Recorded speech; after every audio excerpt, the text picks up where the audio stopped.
lot of people don't think of politics that way, that's sort of the underpinning of what's making things work or not work. And this is when I learned that, politicians do not care about individuals, that they just don't. This is a tough lesson for some people to learn.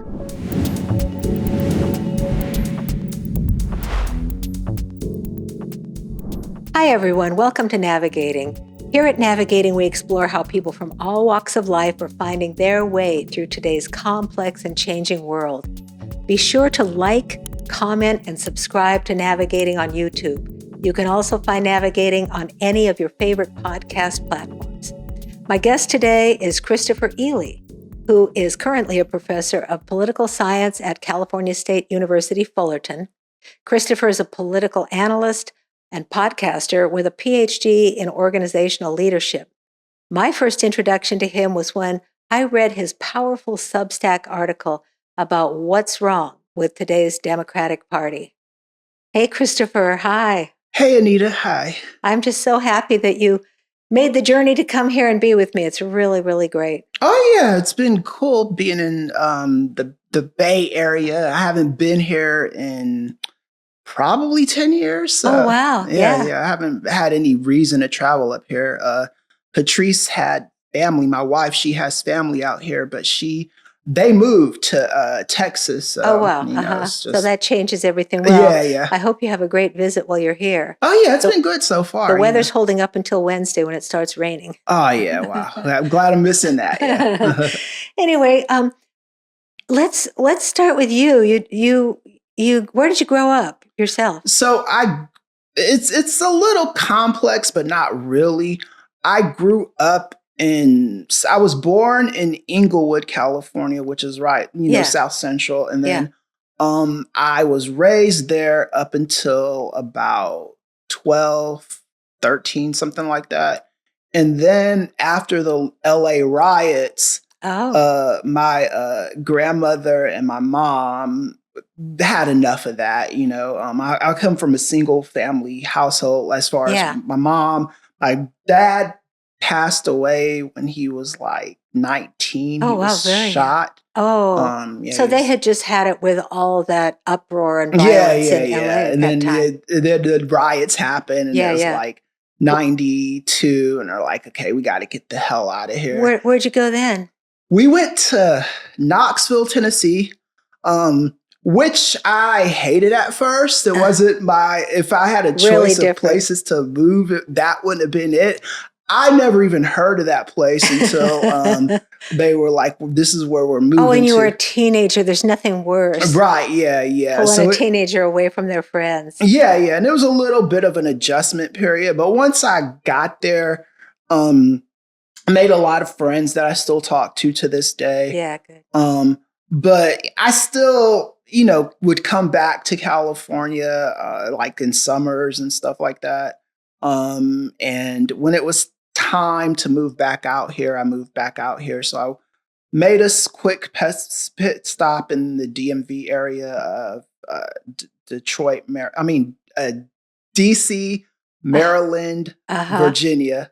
So I was in that little tri-city. I thought you were stuck at the DMV. I was like, oh, that'll take a while. So they call it the DMV. So I was out there for maybe about a little bit over a year, like a year and a half. Then I moved back to Los Angeles in 2005, and that's where I've been parked ever since. Hi, everyone. It's Anita Casalina, and welcome to Navigating. If you've been following the show, you already know these aren't just interviews. They are real conversations with people who've lived, loved, lost, learned, grown, and kept going. We talk about the messy, beautiful parts of being human, mental health, personal growth, social change, philosophy, and everything in between. I started Navigating because I believe honest stories help us feel less alone. And I'm so grateful you've been part of this growing community, which has grown to over 250,000 downloads and is just unbelievably gratifying. Now, if you'd like to take that connection even deeper, I've opened up a Patreon for our listeners. For $4.99 a month, you'll get early access to every new episode, ad-free listening, and exclusive bonus content like extended conversations, behind-the-scenes moments, personal development videos, and community Q&As where we can really talk and reflect together. Your support makes it possible to keep these conversations real and independent. No filters, no corporate control, just human stories told honestly. If you've ever found yourself really relating to one of our episodes, I'd love to have you join us. You can sign up right now at patreon.com/navigatingpodcast. The links are in the description. Thanks so much for listening and for supporting and helping us keep navigating going strong. Your interest in politics, when did that first show up? Because you've been looking at this for a long time. Yeah, so my interest in politics, it would probably come from just watching the news with my grandmother. And she's like 93, 94. She's still a news junkie, right? And then that's where I got watching the news from. And well, she'll watch this. Yeah. So watching the news kind of got me interested. But then when I was in college, I really had no idea what I was doing in college. I went to in Tennessee, I went to Tennessee Tech in Cookeville. Then I also went to a junior college called Pellissippi. And then I went to University of Tennessee, Knoxville. And I hated all the schools, but it wasn't the schools that I hated. With hindsight, you realize that the school isn't what you hate. It's just you're in a mindset. If nothing is going on right in your life, everything sucks. It's like, so the school is just as bad as everything else the school. Going on. So I didn't take advantage of the resources that any of those schools had. I just was kind of there, spinning my wheels, because I talked to people like my friend's wife. She loves her experience at the University of Tennessee, Knoxville. And then when I've gone back and visited, it's been cool to visit, and people are nice, and even saw a couple old professors and they were cool. It's just the mindset. It just wasn't there. When you're young, it's easy to get a little lost and not know what you're doing. I still remember wandering around. I went to UC Davis and wandering around the campus trying to figure out what to do and being kind of bummed out. You're trying to define who you are at that age. And so, but at that point, did you start to be interested in politics as a study? So it's a long path. So hopefully you can. We've bear got a with nice me. long time here. This is a long podcast. We don't have any commercial breaks. We don't have to worry about that. All right. Yeah. So being in Tennessee, you start noticing the politics. We went to a church out there. I'm not going to name it, but it was very like right wing and evangelical, and I had no clue what that was when I was like 13, 14. Like my grandmother always watched stuff like the 700 Club and TBN and all that stuff. Yeah. I had no clue what any of that crap was. As far as like the evangelical side of things, until I got to Tennessee. And I remember being in church, and there was this girl, and she was like so adamantly against abortion. And I knew what abortion was, but I didn't know at the time it was a thing you needed to be against, It's just kind of like all this stuff was kind of rushing over me at once. And I was like, man, this stuff is weird. And I remember there's one specific time, I'm actually going to document this in a book, where there was like a Christmas nativity play. And I was they were asking people who wanted to be in parts of the play, like who wanted to play Mary, who wanted to play Joseph, who wanted to play this guy, that guy, all that stuff, right? So in the play, I volunteer for every single part, and like the way it was is like there were people like coupled up in the play. So Mary, Joseph, whoever else in the Bible with this woman and that woman. And then every time I raised my hand, they were like, "Oh, you can't do that. You can't do that. You can't do that." And then finally, there was two parts that weren't filled. And the wise man was one of them. Yeah, probably one of the wise men and another woman. And then they were like, they picked my cousin, who had moved to Tennessee with us. They picked her to be the woman. And then I put my hand down because she's my cousin. Uh-huh. And then they were like, finally, the pastor's daughter, who was casting director, so to speak, was like, "You can be her husband." And I was like, "Well, she's my cousin. That's not right." And then it's like, looking back on it, it was like, we were like the only Black people in that. That was going to be my question. How many Black people were in this Yeah, evangelical? it wasn't a lot. Like church? there was a few, but it wasn't like a bunch. And I could tell, like, it took me maybe a couple weeks, and I was like, "Oh, okay, this is how this is." It's good. That's a good wake up for you. Yeah, age, and you were volunteering to be Joseph or any. I mean, these are Middle Eastern people with brown skin. Right, yeah. You were actually a lot closer in appearance to exactly these Middle Eastern people who actually are part of that biblical story. Right. Yeah. So that was the thing. And that was those kind of optics that mattered to those people. Yeah. And it was just kind of like, that was my early introduction to like politics, but I still didn't understand the way things worked. Right. In the year 2000, I voted for Ralph Nader. Again, not understanding how things work, it's just kind of like, didn't like Bush necessarily, and Al Gore wasn't speaking to me directly, but in retrospect, that was a mistake. I should have voted for Gore, but things happen for a reason.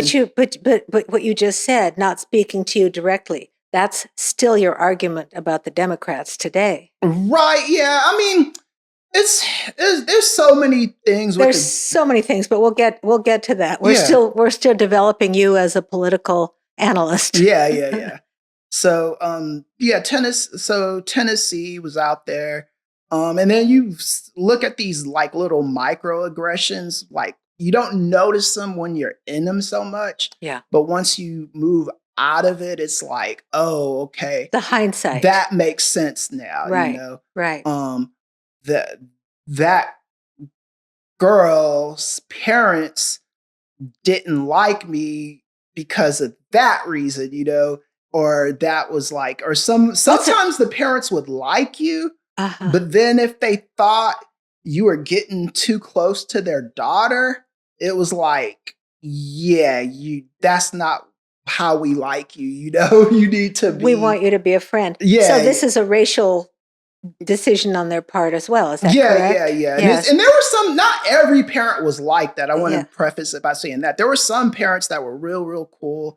And there were some like parents, white parents, who I was friends with their daughters, and they'd be like, "You should date my daughter" and stuff. But that wasn't the norm. No. It was mostly, especially in the South. Yeah. Especially in the South during that time. In the 90s and in Tennessee in the South, a lot of people don't realize how many like church burnings were going on and stuff like that. No, and people don't hear that much. This was the rise of Rush Limbaugh too. And his political rhetoric, like this is kind like what germinated into modern day Donald Trump with like Newt Gingrich and all that crap. Right. And so this is where we're at now. And that's how you continue to develop your political viewpoints, right? Watching all of this. Right. Yeah. So I watched this, and then so once I voted for Nader, I start getting into politics. My original major was, I want to say, don't get mad at me if I don't know the order of things, but it was English. I think it was English first. Yeah. And English just wasn't like, I liked it, but not a whole lot. So then I went into theater. And I was like, well, if I want to act, I don't necessarily need theater to act. So then I went into journalism, which I kind of stayed in. I never left journalism, but I was like, I'm actually more interested in politics and how things work. And as a journalism major, I will learn the tenets of journalism, but politics is what's going to learning political science is going to make me knowledgeable in that field.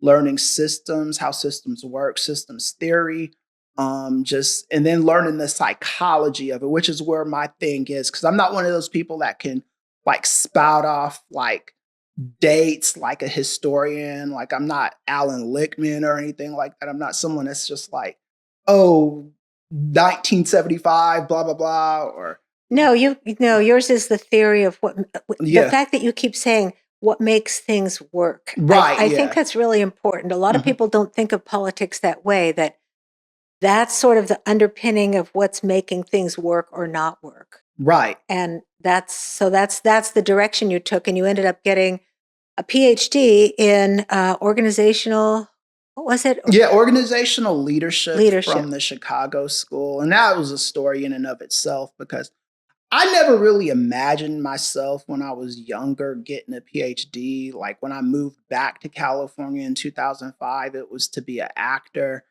something really, really far away from academia, just because my earlier experiences in it weren't good. And then I went to schools where, like, going to Pasadena City College kind of changed my life because it showed me that I could be a, PhD. It wasn't anywhere in my purview, but just having the right people in front of me Right. that valued education, that were like, And saw who you were and right, what your yeah, potential was. yeah, Right. yeah, exactly. And I was like, I always remember talking to one of my counselors at Pasadena City College. I can name her Armia. I was like, yeah, I'm never going to get a master's degree. That's just, and then she's like, why not? And I was like, that's just not. She's like, you could get a master's degree if you want one. And I start thinking about it. And then what got me into being in political science is I had this one professor. He was an okay professor, but he was just really, it seemed like he had an easy job because he just was so like laissez-faire and nonchalant and stuff. And I was like, how much does this guy get paid to do this? And I can do that. Yeah, I was like, I could easily do that. Then when I get into the major, I realized how hard it is. It wasn't like an easy cakewalk. I went to Cal State Dominguez Hills. And this is where the interest part came into it for me, right? And this is where I stopped thinking like, okay, it was okay to vote for people like Ralph Nader. And it was really important for me to get involved in the process and learning. Well, the Democrats are not perfect, but this is what we're dealing with. So how do I integrate in this, right? And this is when I learned that, politicians do not care about individuals, that they just don't. Right. This is a tough lesson for some people to learn. Because I get people like, these politicians don't care about me. And I'm like, yeah, they don't. They care about groups. Right. They care about people that they care about the consensus, people that can move the ballots for them. If you could get like 500 people march in the city hall demanding something, they're going to take that more serious than you and 5 friends complaining on Twitter. It just is what it is. Right. So like, learning those kind of things and helping students harness their passion and learning the rules of certain things, because that was a thing for me too. It's like, I didn't know that going on strike or protests, that stuff is like the last step in the process, right?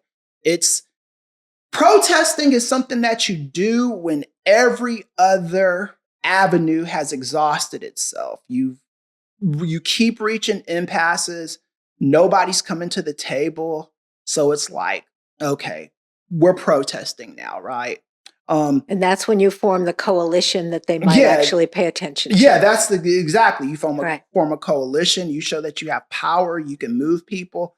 That kind of thing. You get some like millionaires and billionaires to back you up, and you're in like Flint, But it's not. They're not going to listen to that until they feel like you're moving people, right?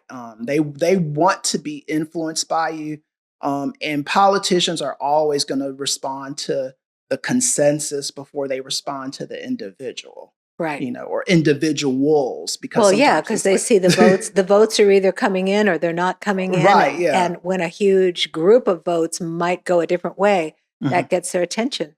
Right, yeah. And I think that's kind of the issue with the Democratic Party right now, is because the most reliable voting base for Democrats, for any politician really, but it's always been older people like 65 and over, that they're just reliable, right? This is why young people aren't taken seriously. And when I'm talking young people, I'm talking about people even my age, like 44, and just people that are uh, less than 60, put it that way. And just the way that they will listen to young people. And if you can move young people, that's great, but they're always going to listen to the older people first. The politicians are. They listen to the older people because what you just said, reliable. Yeah, they're reliable, and they're going to vote a certain way. Right. And young people, what happens with a lot of young people, and I know because I've been there before, is people will protest all day. They go to rallies and yell and shout and all that stuff. But then when it comes time to put pen to paper and vote, not everyone does that, right? Younger people, right? Yeah. And protesting is just like if it's not backed by action, it might as well be a block party. It's just like a really big block party. I know just what you're talking about.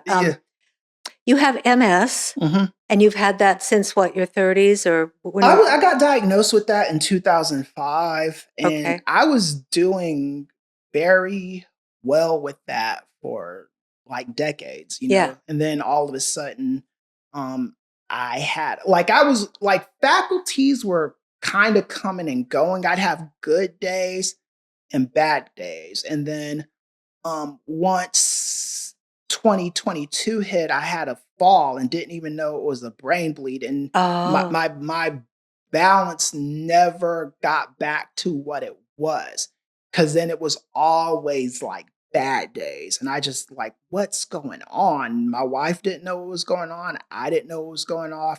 We went to the hospital. They said I had a subdural hematoma, so they went inside my head, shaved off all my hair, and got rid of this brain bleed. And I was like, oh man, okay.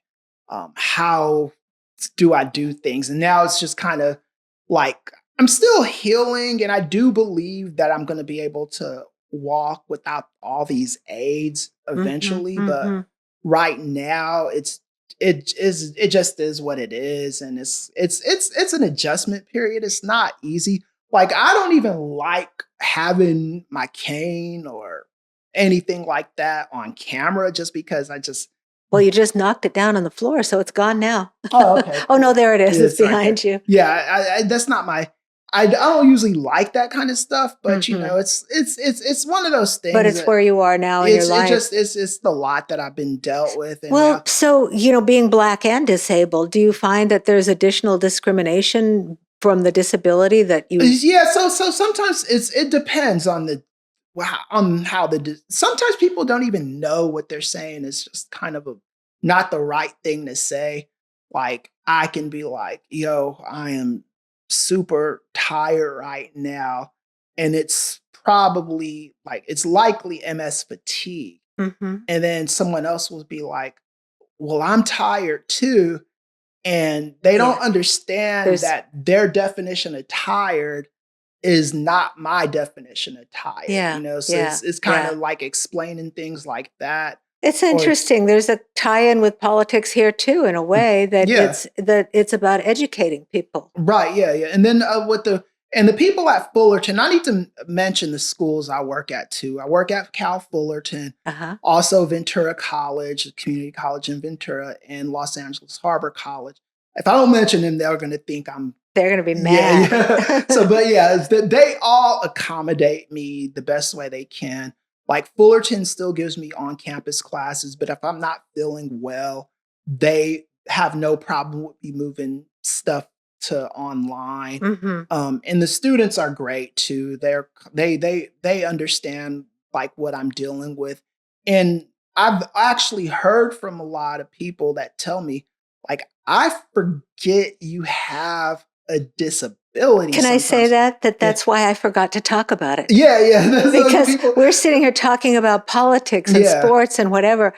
I didn't remember you were disabled until you mentioned it yourself. Yeah. Because your mind is so incredible and active. Right. Yeah. And I think about that a lot too, because like if I like the jobs I used to do before I graduated, I was like lifting boxes in factories and deliveries and Uber driving and all that stuff. In this state, I wouldn't be able to do that. So my education actually put me in a place where I'm not having to file for disability, and me and my wife can have a good life without being extremely opulent, but still a decent enough life where we do because it's an intellectual life you have, right? And so it's been you're lifting thoughts instead of boxes, right? Yeah. At this point, cool. Okay, so you got your PhD, you began teaching. I'd like to talk a little bit about the article that I read that got my attention, which was what happened to the Democratic Party with the last election with Kamala Harris, because I loved your analysis of that. She was scapegoated. They gave her 170 days to campaign. Yeah. Oh, yeah. I think that one might be the one where I was talking about storytelling, maybe. Storytelling. Yeah. Yes, exactly. That one is like, that one took me a little while to write because it took, some articles take me like, I could get done in 15 minutes. Like the Tulsi Gabbard article, she's such a charlatan and so fake and phony that it's pretty obvious. Yeah, like I could find crap on her in like 15 minutes, and it was easy to write. Yeah, this one was harder. I think this one took me about 15 hours to write. Well, it's complicated. That's why. Yeah. And so can you unpack all of that for the viewers? Right. So one of the things I think Democrats need to stop saying out loud is these Republicans are not these MAGAs are not voting in their best interest. Because I don't find that to be entirely true. If you're talking about, some of them receive food stamps, some of them are on welfare, some of them are not making a living wage. If you're talking about that, they're probably not voting in their best interests. But if you're talking about the racism, and you're talking about the sexism and the anti-abortion stuff and the anti-trans and the anti-everything stuff, they are voting in their best interest. This is the stuff that they're interested in. That they want to control all of that. Right, yeah. And it's called relative deprivation theory. It's like, my life sucks, but as long as there's somebody underneath me whose life sucks more, then my life is good. It's all about comparisons. Like, Lyndon Johnson, that quote from him. I can take the poorest white man and show him a black man who's has less than he. I don't remember the quote. It's a little hard, but if you take the lowest white man and show him that he's better than the best colored man, he'll empty his pockets for you is the gist. That's right. That's right. He'll give you what he has. And this. Go ahead. So I was just going to say that is something that most Democrats don't think about. That that the Republicans. You say they are in fact voting in their best interest, because for them to control these other people and to keep them out of the mainstream more, the black people, the trans people, whoever, that's what they consider their best interest. Right, exactly, man. Yeah. It's like I heard a comparison a week or so ago, and it's a true comparison because I actually looked at studies on this. Like when shows like The Biggest Loser and My 600-Pound Life, like all those weight loss shows when they were coming on the air, you would think that those shows being on television would inspire people to lose weight. Mm-hmm. No, what those shows did was like show people that like situations worse than them. Is that correct? Yeah. It showed them like, I hadn't thought of that before. This person's 600 pounds. At least I ain't 600 pounds. I could eat these potato chips and I could eat these donuts. I'm only 300. Yeah. Yeah. So it's like that's the opposite effect that things have on people, right? So that's why it's really hard to appeal to the better angels of a lot of MAGA because they just don't have them, so that's probably something we shouldn't like. It shouldn't be a priority. I'm not saying don't try to get them because every vote counts, right? But those people they have to be deprogrammed. They have to be put through what's called an unlearning process, because when you unlearn something, that means you are unlearning things that were fed to you when you were like a kid, when you were like a baby, by people that you know, love, and trust. It's baked in. It's like imprinted, very strongly imprinted. Yeah, it's not gonna easily go away. Right. So it has to be an unlearning process. For me, and my grandmother is not a right-wing evangelical. She's always voted on the liberal side of things, but there were things with that church that resonated with her. When it was time to vote, she was never like, I'm good off of George W. Bush and all that. She wasn't doing that. Yeah. But she was like still has those prejudices and stuff that just comes with stuff that she learned as a kid. Yeah. And she's from Jamaica. So, and missionaries got a hold of her in Jamaica. And, the way you say got a hold of her. I hate to say it like that. Sorry, Grandma. No. But yeah, it's okay. I get it.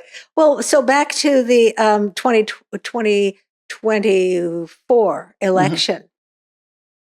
Can you analyze that like you did? Yeah, when I read about it's so many stupid things. I mean, just say what they are. List them for me. All right. So first, the Democrats were stupid in 2024. It's just really that simple. How so? I think that once you decided that Joe Biden was the horse you were going to run with, you gotta run all the way. Yeah, till the wheels fall off. Right, Joe Biden was not my first choice in 2020. I had so many people before him, but once he won, once Clyburn in South Carolina endorsed him, and that he looked like he was going to get the nomination, and I predicted that early. I was like, okay, he's a known entity. People, that's a lot of what people. I mean. It's not just the Democrats are stupid. There's the whole country doesn't pay that much attention, but they keep seeing this one person. Right. And that's how they know them. I mean, I remember the first time Trump was elected, someone said, well, he's had his own television show. Yeah. And that was all she needed to know. To elect him. That TV show put out a false persona of who he was. Yeah, exactly. Made him, so many false personas have been put out. But so the Democrats made a lot of dumb mistakes, such as Kamala Harris should have been the nominee going into 2024. If in a perfect world, what Joe Biden would have been like a few months before 2023, be like, look, I'm stepping off, too old. Kamala Harris is your woman. That's how it's going to be. But let me ask, she's a woman and she's Black. you still feel if she'd had a full time to be in the race that she would have won? I don't know if she would have run, but she would have did better. Here's the thing. She would have definitely got the popular vote, I believe. Mm-hmm. Kamala Harris didn't lose by a landslide. And this is the trick that Republicans keep playing on people. She lost by a very small amount. Yeah. If she had a complete runway, she could have established who she was. Running as a VP, she has to piggyback off of Joe Biden's agenda. That's literally the only thing she can do, because if she's not doing that, she's not doing her job as a VP. Right. So that was the complicated part of that. And then what happened after the whole thing with the debate is, George Clooney wrote his op-ed. And that, to me, that was like, you people are so pathetic that you can't even Pelosi can't even come out and say something herself, or Chuck Schumer. You outsource this to an actor, to George Clooney to write an op-ed. And here's the thing with that. Me and my wife almost went to that thing he had in LA, the charity dinner where they were raising money for the Democratic Party. Had I spent $2,000 to go to that thing and then a couple weeks later read that op-ed, I would have been like, I would have tried to find people and let's file a class action lawsuit against these people. Because if you knew all this crap going into the election, why did you do that, right? There's a thing in politics called Duverger's law.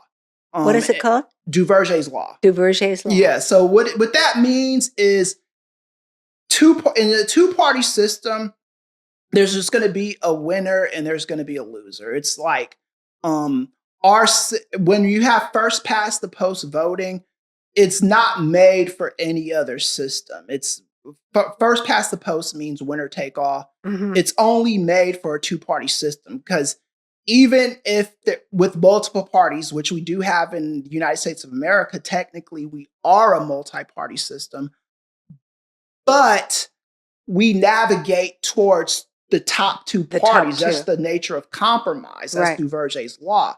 So we have to understand that. The power of incumbency. Incumbency is like one of the most important things in politics. You could ask this to any political scientist. Yeah. Alan Lichtman was trying to beat Democrats over the head with this. If you take away that key to the White House, it's going to be an uphill battle, especially in this media ecosystem. To get the key back. Where everyone is lying and stuff. So everyone got into panic mode.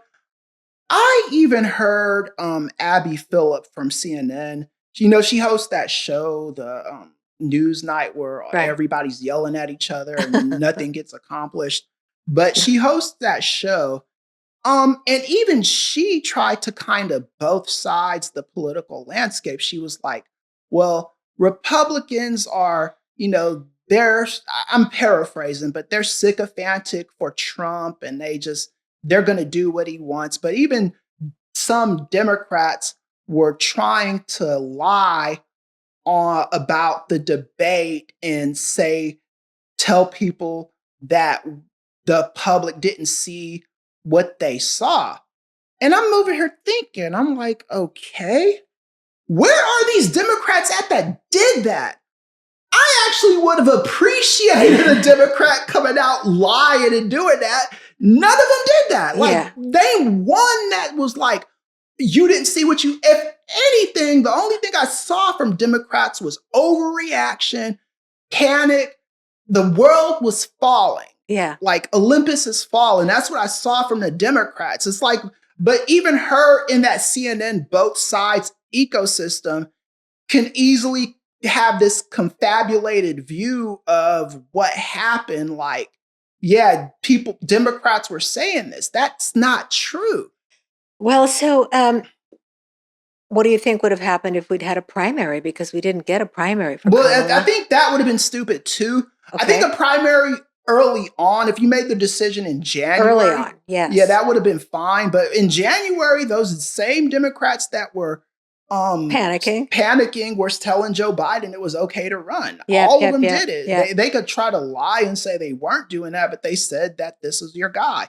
And to the voting populace, it makes it look dysfunctional, right? Really weak. Real weak. Yes. And like, again, I'm not even trying to pretend that Joe Biden was something that he wasn't. He was clearly aging. He clearly really probably had no business being on that stage. But here's the thing also.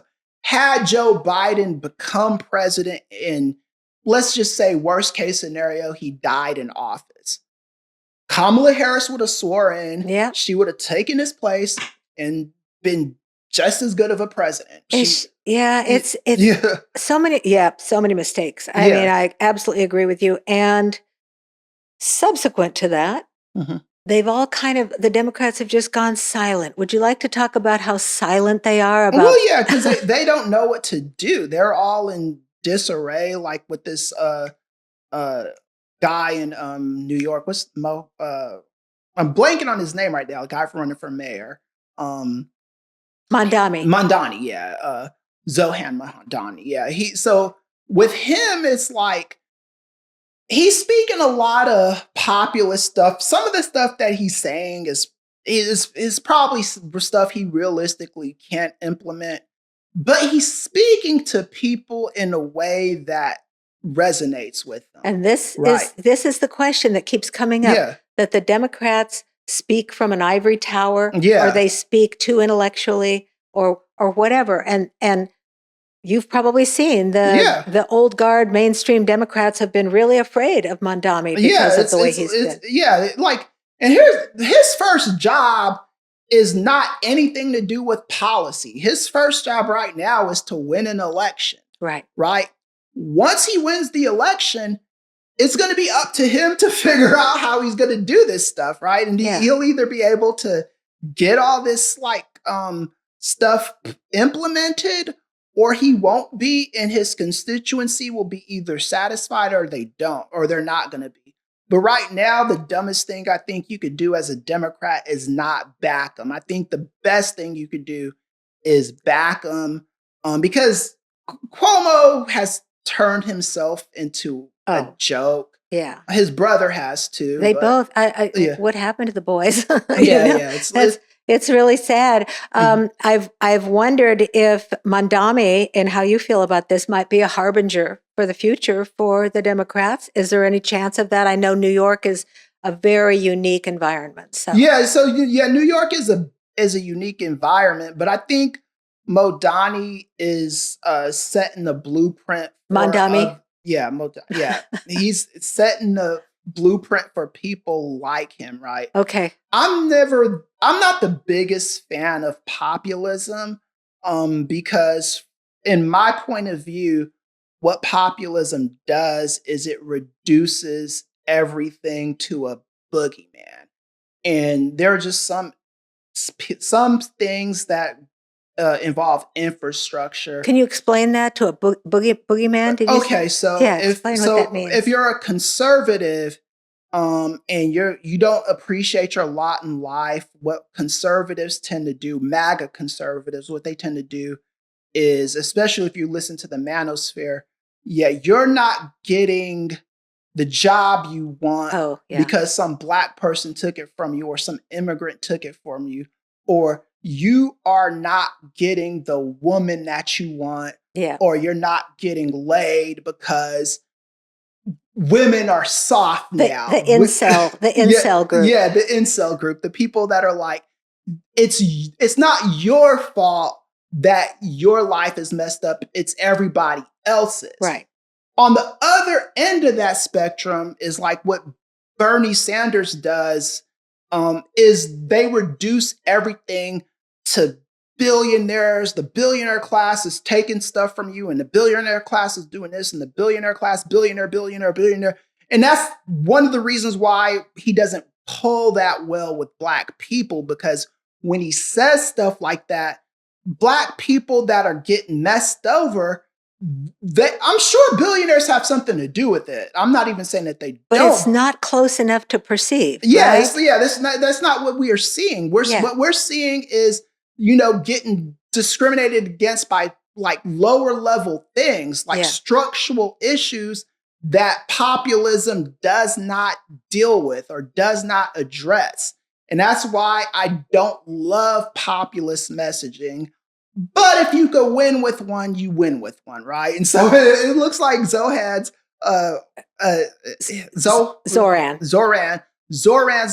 populist messaging is working, Yeah. So it's like, okay, do you want to complain and fight the tide or go against the grain and be like, we don't back this guy, or are we going to just get behind him? They should get behind. See, this is what you're talking about too, is that we have to come together or we don't get anywhere. Right, yeah. And so when you see something so big as Zoran's popularity, you really kind of need to just go on to the bandwagon with everybody else. Because, I mean, otherwise it just weakens.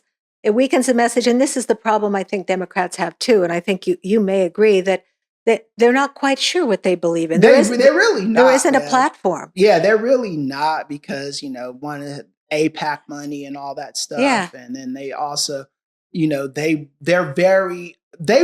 lot of them want things to go back to the way they used to be. And they're never going to get that and I know the Republicans want to go back to the 1950s. Where do you think the Democrats want to go? Democrats just want to be like Democrats over here, Republicans on this side, and they just want to simplify it into that way. Like Republicans have other issues, and we could get into that a little bit, but Republicans are just completely off the rails. What Democrats want to do is they want to treat Republicans, MAGA Republicans, like they are thinking from a normal framework, like the psychological framework they're coming from is in good faith. It's not. It's just and that's why they think they can change them, argue with them. Yeah, Chuck Schumer can tell as many stories about the Baileys as he wants to. We're never going back to that.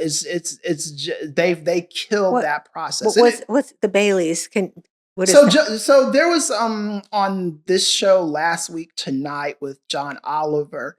They were playing these clips of Chuck Schumer, and he's talking about this family he knows in Pennsylvania or somewhere, and they're called the Baileys, and this is how they voted, and they're how center they are, and this is what they think of this issue. Like centrists. They're looking for the centrists. And then it turned out that family didn't even exist. So it was just like Schumer was just making stuff. I see why John Oliver ran with it. It became comedic. When you're making up constituents. I urge everyone to check it out. But it was one of those like out of touch moments from the Democratic Party. And it's like you're trying to play by the old rules. And some of the old rules are just not going to go away. But when it comes to just speaking to people the way you've always spoke to them, you have to get voters to come to the table. Republicans are not trying to be popular. They know they can win by just Trump spouting off all the crap he's spouting off, They don't care about being popular. They don't care if it's true or not. They don't even care. They don't care if it's true or not. And a lot of them aren't doing a lot of critical thinking either. They're just kind of like all bought into this Trump nonsense and think that's just a winning strategy for them forever. And, that's going to go to the wayside eventually too. It's on its way. It feels like. It's just what they're trying to do is now they're not even trying to like be even a little popular, just trying to change the rules. Like, hey, right. We don't like these rules. And that's what one of the things, because I get students also that said they think the election was stolen from Kamala Harris, and they tell me that stuff. I don't even try to argue with them, say, hey, let's not do that. Like, maybe it was stolen. The fact is, there were 77 million people in this country that voted for this guy. Yeah. That is close, like that. that is, and the difference between Democrats and Republicans is if Kamala Harris won by that little bit of a margin, she would have knew that a lot of people in this country hate her. All Donald Trump is going to do is say, oh, well, we won by 90 million, but Democrats messed with it. Yeah, and they love me. Well, is there a Democrat who you really like and respect who's bringing out the message in a way that you feel is exactly where it needs to be right now? I like Jasmine Crockett a lot.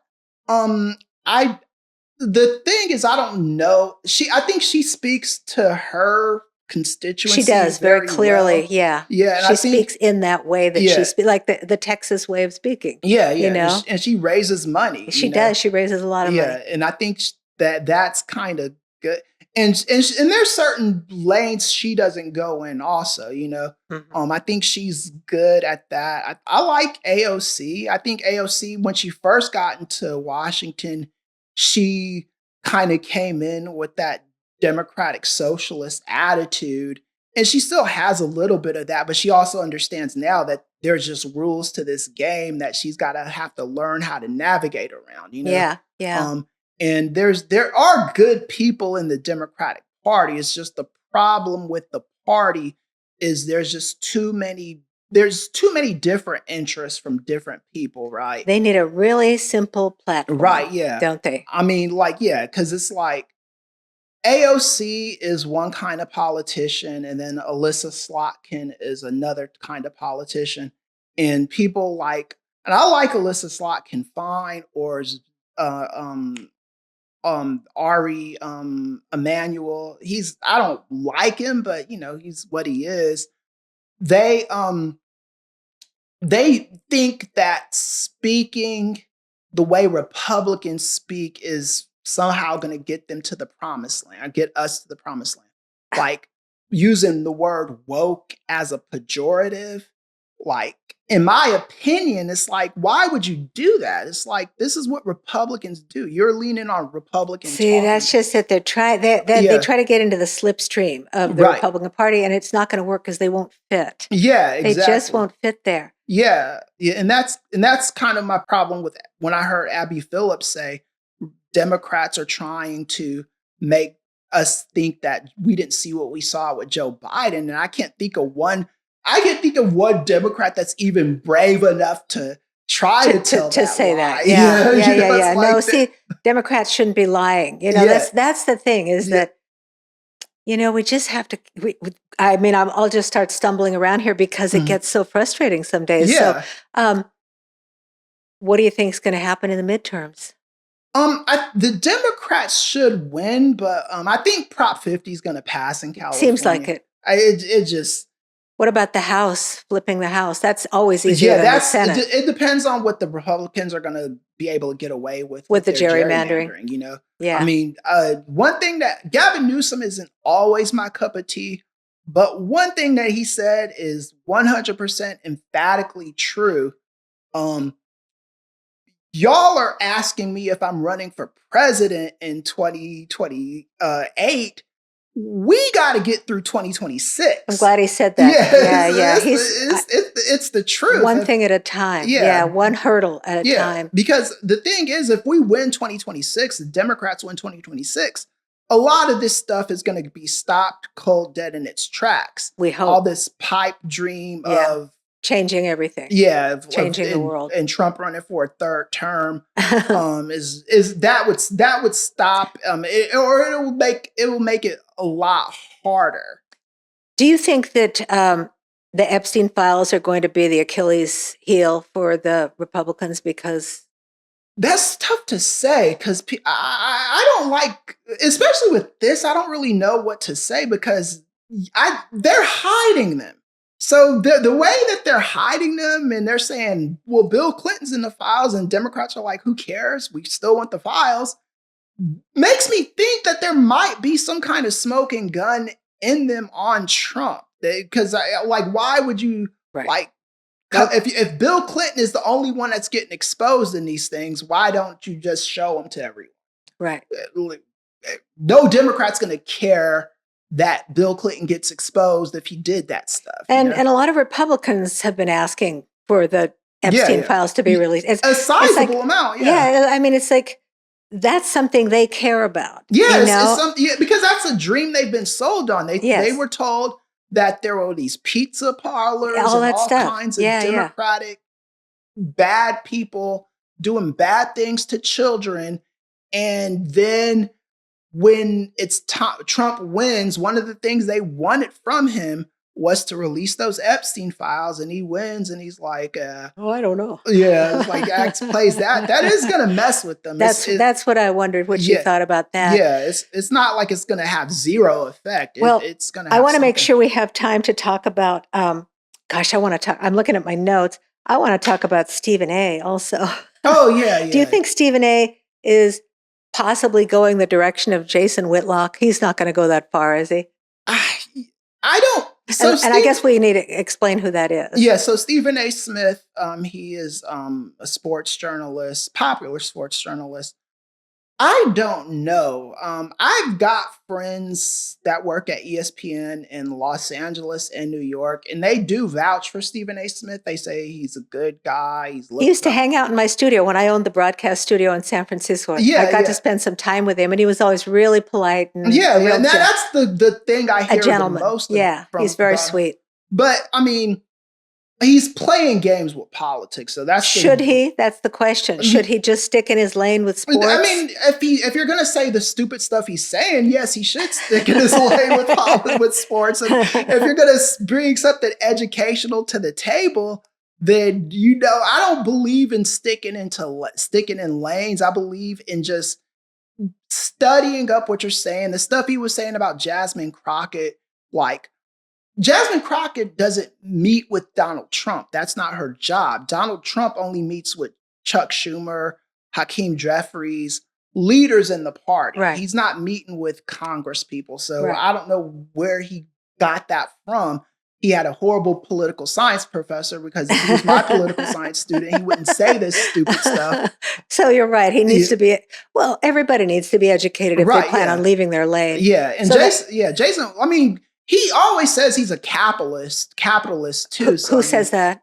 Stephen A. Yeah. Well, he's doing a good job of being a capitalist. Yeah. So I mean, making a lot of money. I think as long as his bottom line is winning money, I think the problem with him is he thinks that he can have feet in both lanes, right? He thinks he could be nice and tell MAGA all this stuff they want to hear, but also still and have MAGA fans. Yeah, watch have his MAGA show. fans. He wants to feel like he's above the fray.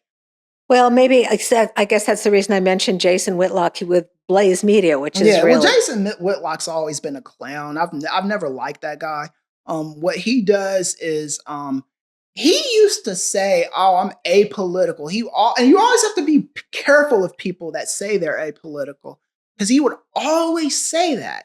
He was like, I think the problem is we took God out of schools and blah, blah, blah. And he said this for almost a decade. And then when he became friends with Tucker Carlson and those people, that's when he started leaning into the MAGA stuff. Mm-hmm. He's not welcomed at ESPN. He's not welcomed at Fox Sports because he burned bridges with those people. He's only welcomed in this weird lane he's in, and this other world. Yeah. So, and he's a huge clown. He's in his own. Well, but you have a big interest in sports. So I want to talk about this for a moment. What's the tie-in you see between politics and sports? Of course, there's politics. Sports can be very political, right? But the interest. Why do your interests intersect like that? So with sports, I'm a Dodgers fan. We just won the World Series. So I'm happy about that. And I'm a Lakers fan. I like the Warriors too. So shout out to the Warriors. But you also, wrestling is a thing for you. You've been co-hosting a wrestling podcast and talked about Black wrestlers. And we talk. Yeah, we dive into so many different things on that wrestling podcast. And I think what politics is a sport in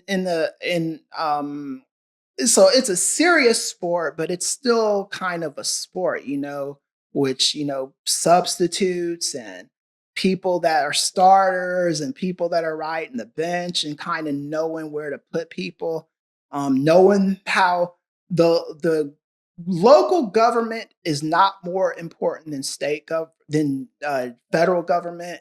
Uh, Federal government is not more important than local government. They're both in they're uh, in synergy with each other. They work together. You need a functioning local government, a functioning state government, and a functioning federal government for everything to work, right? And the problem we have in 2025 is like anytime you start off a debate, there's got to be a baseline level of truth, Anita. So, well, it's that both sides agree on, right? Yeah. So, I'll give you an example. That's difficult these days. Yeah, it's impossible almost. Like John Kerry and George W. Bush in 2004. John Kerry would talk about the seriousness of global warming and climate change and how bad it was and all that. George W. Bush would say, yeah, climate change is serious and it's bad, but the way John Kerry and the Democrats want to do what they want to do makes no sense. That's a good starting point because he's at least acknowledging that there is such a thing. There's something that exists. And we're so far from that now. Yeah, like Donald Trump just says. All denies it. Yeah. Yeah, he's like, windmills are killing birds and climate change. Giving cancer. Just all this. It's not even the Dunning-Kruger effect, which is where you study on the subject a little and then you think you know everything. Donald Trump isn't studying this crap. He's making it up as he goes along. Yeah. And that's the biggest problem is we're not even starting off with a baseline level of truth. Scott Jennings the other day on CNN was asked, can you just admit that it's wrong to zip tie little children? And he couldn't even answer that. He's so tied to his MAGA thing that he couldn't even say, well, of course it's wrong, but this is how we, So that's a really interesting thing too, to be so tied to a philosophy that you think exists that you lose your own moral compass. You lose your own feelings, right? Right, yeah. And then that's when you have to question if you had a moral compass to begin with, right? Right, that it got so thrown off course that quickly. Because I used to, because one of the things I'm writing about in my book is like people who do not believe in anything, they are anybody's sucker, right? Mm-hmm. You are going, if you, because when I was doing the swiping stuff back in the 2010s, looking for a girlfriend or whatever, I would match up with a lot of MAGA types and they would be like, it got to a point where I had to say no MAGAs, no Republicans, because they just kept on matching up with me, right? Oh, that's so interesting. There you are. They matched up with you because your mind is so open that you were describing yourself in such a way that you weren't immediately pigeonholed into being a Democrat. If you say you don't believe in anything, you might as well say to your suitor, whether it's a male or a female, put thoughts in my head. And they're going to do that. And the next thing you know, you're a sister wife. Or you're a guy getting castrated, that's the thing. It's you because you're not believing in anything. That like it's equivalent to like I'm a Lakers fan. My wife is not a Lakers fan, so because I'm a Lakers fan, she's going to support the Lakers. There's nothing inherently wrong with doing that with a sports team. When it comes to like religion and politics and stuff like that, if you don't believe in anything, people are actively looking for blank slates that they could put things inside of them. You're looking for, I knew a guy, he said, I don't date church girls. I like dating women on like at the clubs and stuff like that because I can turn them into a housewife. You know, that's how these people think. You know, and I like it. Yeah, and that's just really terrible. Right. Let's see what else. There's so many different topics. I see what you mean about the tie-in with sports and politics. That it is like playing a game, and with sports, you have to be all in for your team if you're going to play sports, right? Yeah, it's really like that too. Yeah. You know. What about these spin-offs from the MAGAs, that Charlie Kirk, who unfortunately was assassinated, and his who's inherited his throne, whose name is Nick Fuentes. He hasn't really inherited his throne. Yeah, he was the more extreme version of Charlie Kirk. And isn't that where the problem came from? Nick Fuentes was so extreme. Because you're never going to be extreme enough. That's what these idiots do not understand. In the manosphere. You're just never gonna. Charlie Kirk thought he was as extreme as it could get. Nick Fuentes was like, hold my beer, I can be more extreme. And Charlie Kirk is not extreme enough. And this is kind of the problem with that mindset. The thing about being a MAGA, and people are going to get offended, you have to identify and associate and accept the fact that you are a loser. It's really that simple. And I explain it this way. Even when they win, it's not a real win. They always have to attach themselves to a loser, right? Donald Trump's family, his ancestors, his grandparents and parents were on the winning side of the Union war against the North. They fought on the North. They were on the good side. But identifying with the winner isn't going to help him out politically. He's got to identify with the losers. So when you say the losers, you're talking about the people who are socioeconomically suffering, that kind of thing? Not so much them, because they're just not everyone is that is a MAGA, but who's the loser then? The losers are the people that identify with losers. That's just what they identify with. It's like the people that say when Donald Trump says he won, but yeah, I really won by that much. It's not you're not enjoying the fact that you won. You're not relishing in winning. You still have to attach yourself to a loser identity to feel whole, to feel like you're doing something right. You know, it's like you can get the Dobbs decision and abortion is going to be outlawed or, not federally mandated. You could get that and you're like, that's still not enough. We're still losing because of this, and this. You have to be a loser to be in that. To want to fight that hard to win against those perceived losses. Right, yes. You have to do it. It's like anytime there's a MAGA could get everything they want tomorrow. They have to find a boogeyman. They have to. Because if you don't find somebody, if you're not boogeyman. Yeah. If you're not fighting against something, then you are not, your movement loses momentum. So you have to say Trump really won by this much and he was screwed. Even when he lost in 2020, right. He really won the election. You have to couch wins as losses as well. This is true in every facet of MAGA.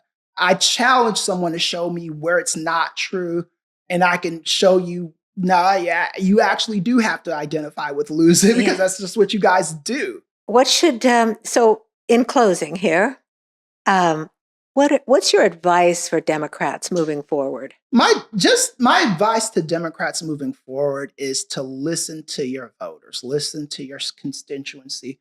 This is why I think we made the mistake in 2024 is I don't think the elite class, the donor class in the Democratic Party, I do not think they were listening to voters. I think they were listening to rich people telling them to move one way. Because if they did the actual polling, Joe Biden never dropped off with seniors. He was still polling really high with them even after the debates, even after the circular fire where the media was feeding the Democrats and the Democrats were feeding the media and tried to drive Joe Biden's poll numbers all the way down.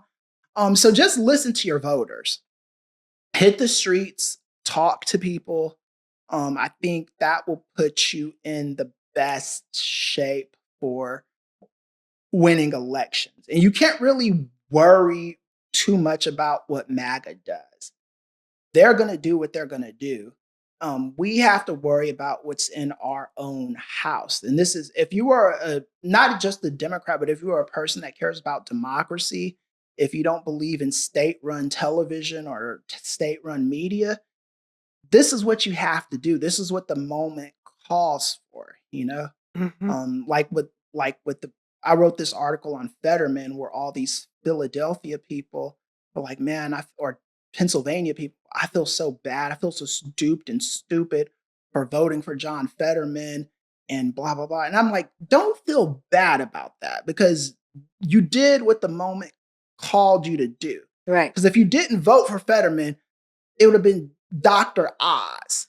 Right. And he's a quack. It'd be worse. Yeah. It'd be worse, even though Fetterman's disappointed people. Yeah, he's disappointed people, but you did what the moment caused. You quelled the bleeding a little bit, but now when he's up for re-election, you get his behind out of there. You find somebody else. He's a charlatan, just like what they did with Cinema in Arizona. Get him out. Shows up looking one way and does something totally different. Yeah. Well, so basically you're saying, listen to the voters. Yeah. Get out and talk to them.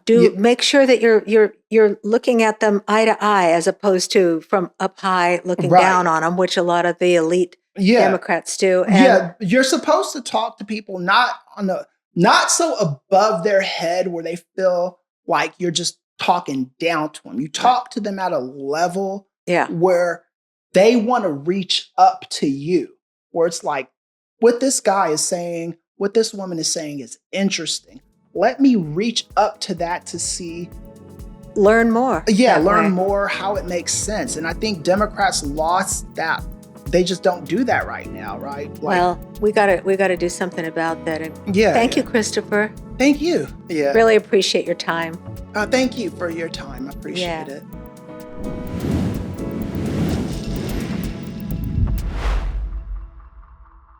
Hi, I'm Anita Casalina, host of the podcast Navigating, where I talk with people about how they are finding their way through these challenging times. Navigating couldn't happen without you, so please be sure to subscribe to the YouTube channel, which you can find by searching Navigating Podcast or with the links we provide in every episode description and social media bio. And if you're subscribed now, you may want to turn on the bell for notifications of the latest episodes and clips. If you like Navigating, let us know. Tell us in the comments and share with your friends. All of this helps Navigating continue to grow so we can bring you more valuable conversations. And as always, thanks so much for watching.